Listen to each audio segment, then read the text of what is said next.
When one finds oneself in Knoxville, one simply must visit the Peachtree Brewing Company. This is a wonderful brewery, and this is the man, well, it's not, I'm not going to say you're the guy that makes it all happen, but you have a big part in it. Yeah, it takes a big group of people to make it all happen. And Right. Yeah. But I talked to them already, and they said Joe is the one to talk to.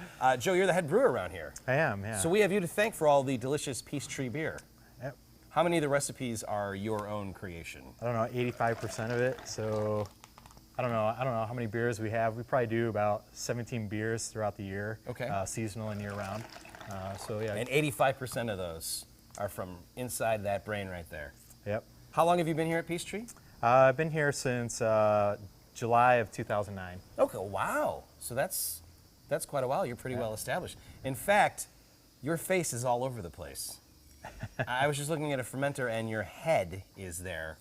Yeah. There's like flat Stanleys, but they're flat Joes all over this brewery. What's that about? When we're packaging, if anything ever goes wrong, the guys will call me over.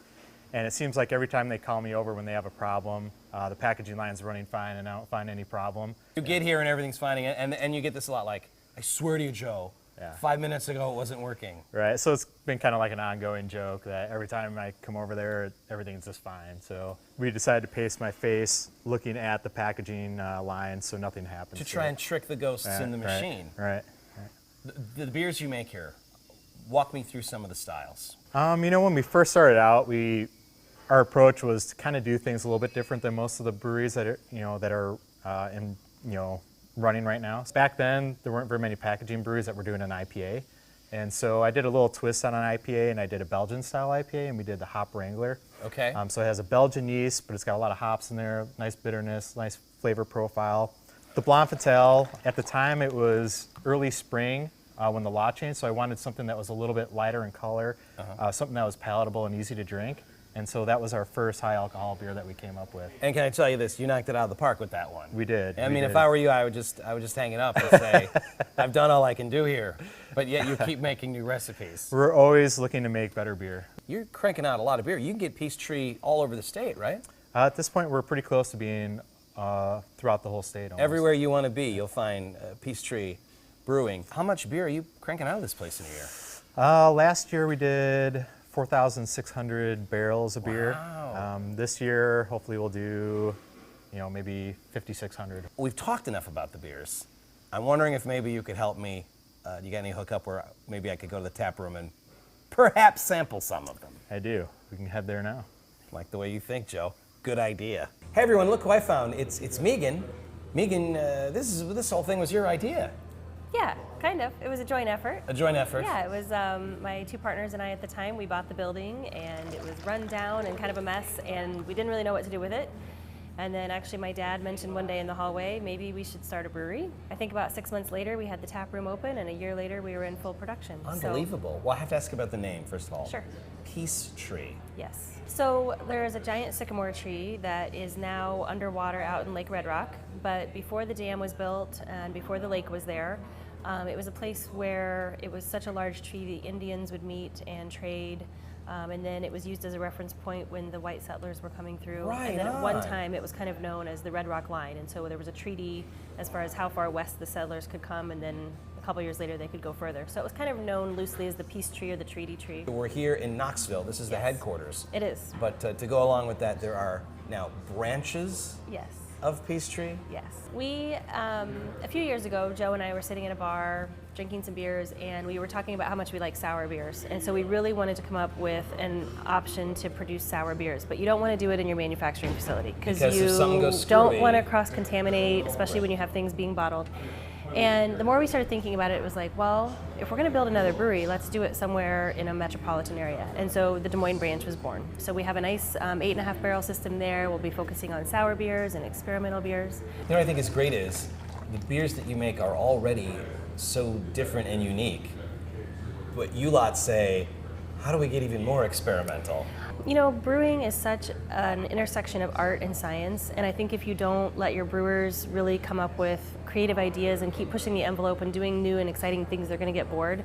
You know, it's fun to produce the same beers over and over. It's good to be consistent, but it's so important, I think, for the creativity and just job satisfaction to be able to do a lot of different things. And I want to make sure we're providing that for Joe and the guys. I think, you know, that's one thing we do really well is balance the business side, which I'm probably the boring business side person, and then allow everybody to kind of have their own little mark on the business. And it's been a lot of fun. Megan, all this boring business talk has made me powerful thirsty. Yes, it does. As you can imagine. So what do we have here? One of our original flagship beers was the Red Rambler. So it's actually what the brewery itself was a Nash Rambler car dealership. So that's where the name came from. That's where the name comes from. And it was kind of a taproom favorite when we first opened. Joe brewed about 30 different beers before we got the full production system going. It's a nice red ale, amber color, nice and mild, a little bit of hops to kind of clean up the malts, but real easy drinking. My favorite, Red Rambler, that's dynamite. smoked Gouda cheese and Red Rambler. Perfect pairing. I like the way you talk, Megan. What's this second And then one? the second one is our Hop Wrangler, also one of our flagship beers from the original batch that we kind of have brought back to a seasonal. So it'll be out in August this year. It's a very unique beer, very mild by comparison to today's IPAs, but when we brought it out, it was, you know, a little something really different. So yeah, a lot of fun. when this thing first came out, IPAs were kind of the unknown wonderland. Right. They were still kind of taking hold. People were still getting used to them. So Right. it's fun to see it grow so much. That's the kind of beer that somebody who thinks they don't like IPAs could have. They and totally- fall in love with it. yeah. And finally, this is. And so this is one of our first sours that we produce commercially. It's a kettle sour. It's called Kiss from a Goza. Gozas are typically beer that were brewed in Germany. They tend to have kind of a nice salty brine finish at the end. This one has rose hips and coriander as well. Very tart. I always say you have to give it a couple drinks before you really judge it, let your palate adjust. No. But it it's doesn't very take a couple refreshing, drinks. very... No, I respectfully disagree. Good. It I'm took glad. one sip to fall in love with this. In fact, while you were giving the description, I just kept hearing a seal sing in my head because I'm falling in love here. Right? Da-da-da, Power, the da-da-da. pleasure, I better the stop pain. there because I we know. don't have the rights to the song. But Yeah. It's fun, and it's a fun beer for us. It was one that, you know, again, we just kind of wanted to come up with those sours. And of all the beers you have, how many different styles are there? we bottle about 17 a year, and then we've got quite a few others that we'll be bringing out just draft only. You guys do a very different bottle than most brewers, right? We Short do. little fellas. When we came out, you know, 7 years ago when we were putting things into bottle, we just kind of wanted to say, hey, here's a different Iowa beer. Here's something you haven't had before and stand out a little bit on the shelf. And I think it also harkens back to the fact that Joe was an art major. Scott, one of the other founders, was artistic, and I've always appreciated art. We're really a sucker for packaging, and the liquid that's inside is the most important, but unless you can get people to take notice of it, you've got to, you know, really get them excited about it that way. Well, So I think you said we're it best. Really That happy. if you're doing this correctly, you're at the intersection of science and art, Yeah. and you guys do both things just brilliantly here. Yeah, we've been really fortunate. Joe makes great beers, and we've been fortunate to have a lot of fun along the way. No doubt, no doubt. It's Peachtree Brewing in Knoxville, although you can find the beers just about anywhere. Not all of them, though. Statewide, Is The this regulars. Goza packaged? it is. It's out year round now. Merry Christmas. It's just wonderful stuff. I really encourage you to come to the tap room, though, to try them all. Megan, thanks so much for the time. Thanks for coming. And Enjoy. cheers. Next on Brewed, a capital city giant. How this craft beer heavy hitter is getting even bigger.